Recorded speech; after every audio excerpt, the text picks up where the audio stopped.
Hi, everybody. It's good to be here on the fourth day of this Inspire Ed conference. As Mansi mentioned, my name is Sandeep. I started my journey as a Teach for America core member, where I actually taught 7th and 8th grade science in Washington, D.C. about 14 years ago. And shortly after that, I moved to India to come help get Teach for India started. And give me 10 seconds exactly. I'm going to share my screens and we're going to jump in.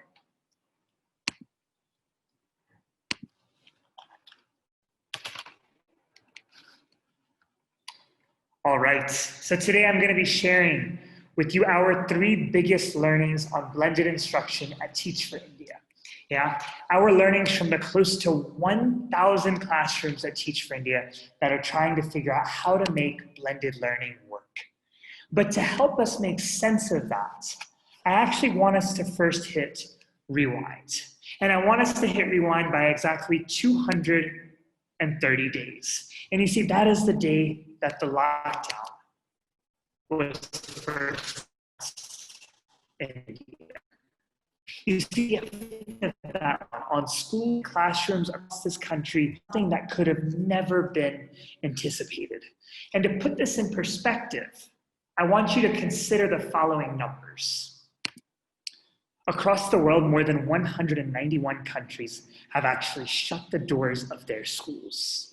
And that means that 1.6 billion children, 87% of the world's school-going kids, were forced out of school last March. I want you to look at this world map with me. And you will see countries that are in dark black, those are the ones that closed their schools. Ones that are in gray made local school closures. But when you look at it, you will see that it is the entire world that was forced to shut down their schools because of this pandemic.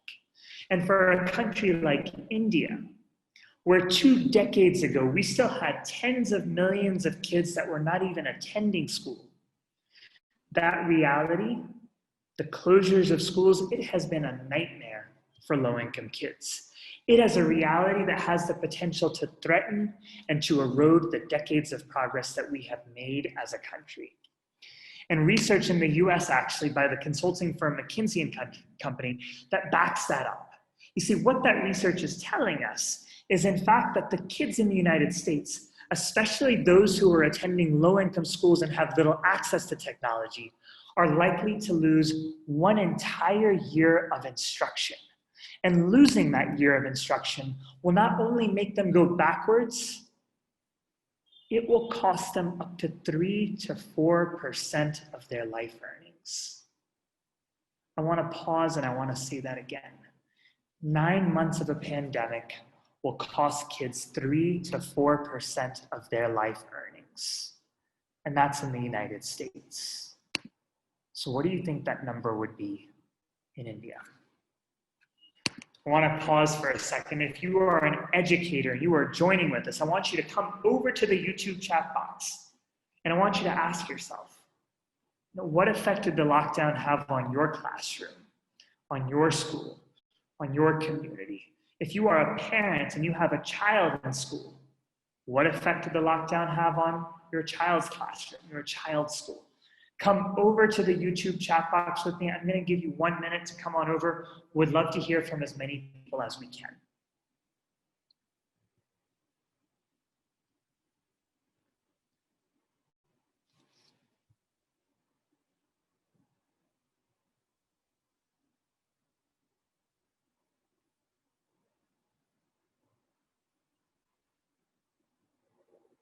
See some responses starting to come in.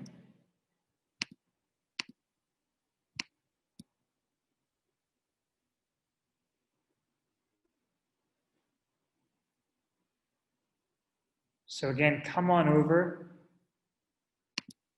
to the YouTube chat box. What effect did the lockdown have on your classroom, your school, or your community?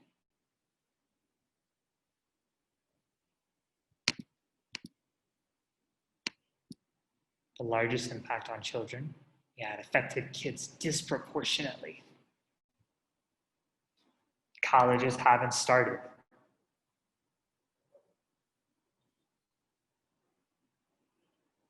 Let's hear from some more. What's the impact? I lost education, was just lost.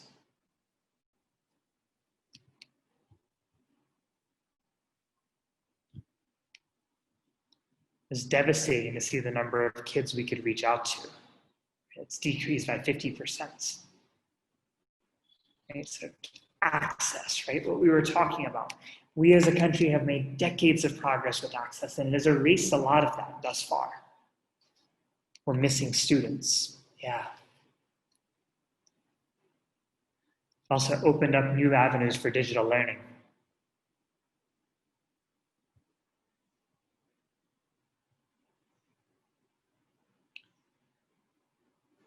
Forced to struggle for essential needs, very, very much so.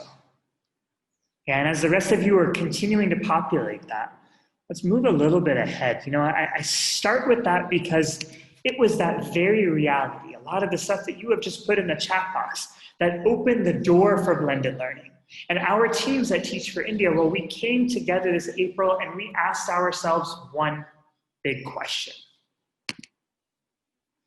What do the 32,000 children we serve need most from us right now? That was the question that we obsessed about this March and this April and this May and this June. And the truth is that the first answer to that question, well, it was relief. And for several months, relief is what we did because we recognized that kids were struggling with essential needs. And so what we did was we coordinated food and finance campaigns for families that were in need. And in the process, we ended up serving more than 12,000 families. But then a few weeks later, we asked that question again. And while we still found that kids needed finance and food because we had kids that were not getting essential needs, we also knew that the question and our answer to the question was starting to evolve. Because you see, our second answer to that question was that we had to figure out how to arrest the loss of learning and the risk of dropouts that were accelerated by this shutdown. And so what we did is we formed a blended learning task force, which talked to more than 36 organizations in EdTech. That task force conceptualized guidelines for our community that tried to answer the following. How do you set up your classroom in the virtual world? What are the most effective platforms for teachers and for kids? How do you even invest parents in technology? How do you plan for the virtual world? I knew how to plan for a physical classroom, but as a teacher, how do I need to plan in the virtual world? And what's the new role of a teacher now that instruction is online? A lot of our teachers were asking us, how is my role evolving now that so much has moved digital? And the 3 months since then, what we have launched, the truth is that we have a long, long way to go. This is a migration that is hard. And trying to migrate to technology in the year of a pandemic is even tougher. But we have seen examples of classrooms that are showing us the potential of what technology can do. You see, we're seeing classrooms like Cornwall's in Bangalore, who's using Khan Academy to ensure that kids understand mathematics before they come to class. And then when they come to class, they actually spend their times discussing their misunderstandings. We're seeing classrooms like Divya's here in Ahmedabad, where kids are attending live TED Talks with practitioners from across the country. And they're coming to talk to them about their career paths. And they're doing it all on Zoom. We're seeing classrooms like Kalyan's here in Hyderabad, where kids are actually using a virtual whiteboard with the camera sitting over the whiteboard just to be able to stay engaged. And while we have such a long way to go, I'm going to share with you our 3 biggest learnings along the way. And you can find more of our learnings in the white paper that we will be releasing tomorrow. Learning number 1, teachers matter. Much of the discussion and debate over the last 10 years has been around the role of teachers with technology. Some have even argued that technology can eventually replace the role of teachers. But our findings from the past 2 months are telling us the exact opposite. Let me be clear in what I am saying. Our findings are telling us that teachers are critical to making technology work in the classroom. You see, our most effective teachers, they are getting their kids to research a topic, or to use Khan Academy, or watch a video, or take an online quiz to learn content before they come to class. And then they're using class time to discuss and practice. You see, teachers are now using applications like Zoom and Google Meet to hold effective live classes, while they're simultaneously using applications like Jolly Phonics to keep learning happening at home. So the teachers are not only facilitating practice, they're curating the learning experiences that kids need. And they're spending their time on what is most important for kids to have, which is cultivating relationships. And the research, folks, well, the research backs this up. The US Department of Education actually released a report showing that multiple studies have said the obvious.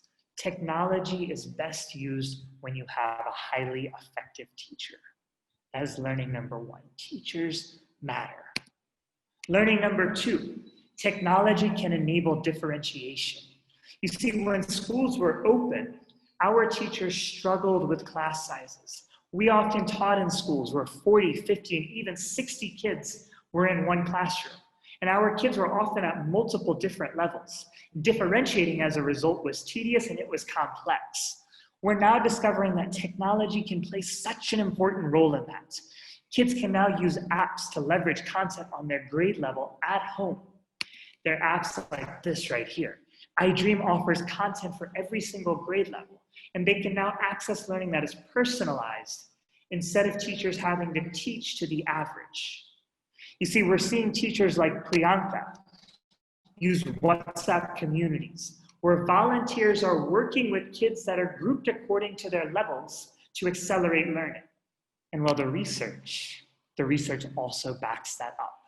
It shows that applications that personalize learning are significantly more likely to accelerate outcomes. And that's learning number two. Technology can help us differentiate to meet the needs of every child. Learning number three, an extended learning day. You see, the research, which I keep talking about, well, it's also long shown that kids in low-income communities, that they need more time.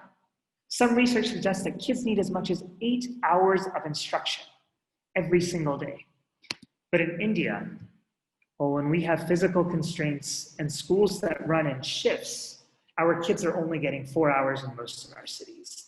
And within that, they're usually receiving only 2 hours of instructional time every single day.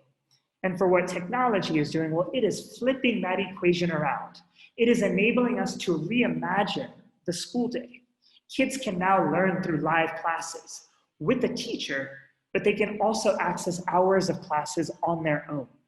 And so what we are envisioning, we're envisioning a day that when schools reopen, where classrooms go from a schedule that once looked like this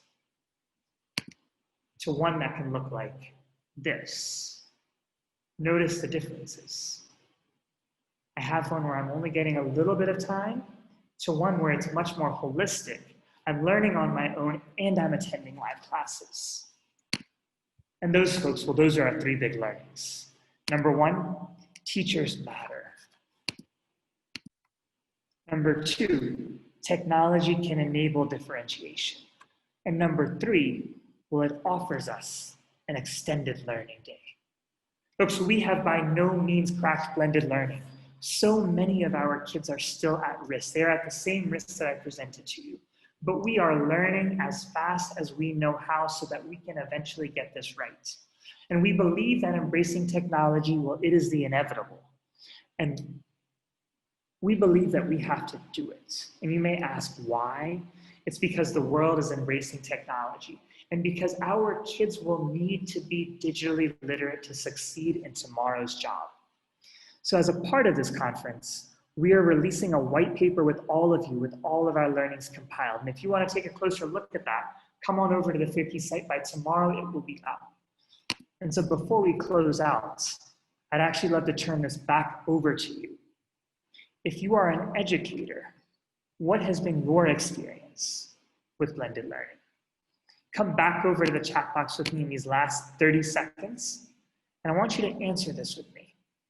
If you are an educator, what has been your experience with technology? What has been your experience with blended learning?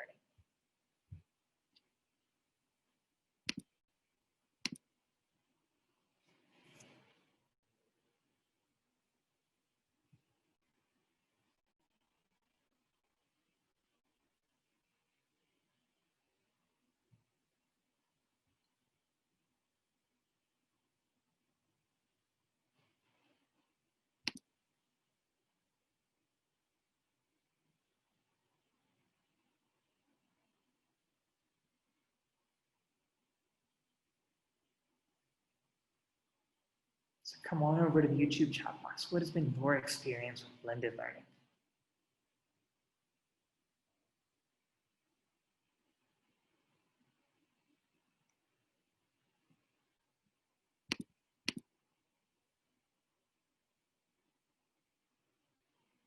Nearly 6 months, all of our classes are running online. Students are not clear with online learning. Very, very true.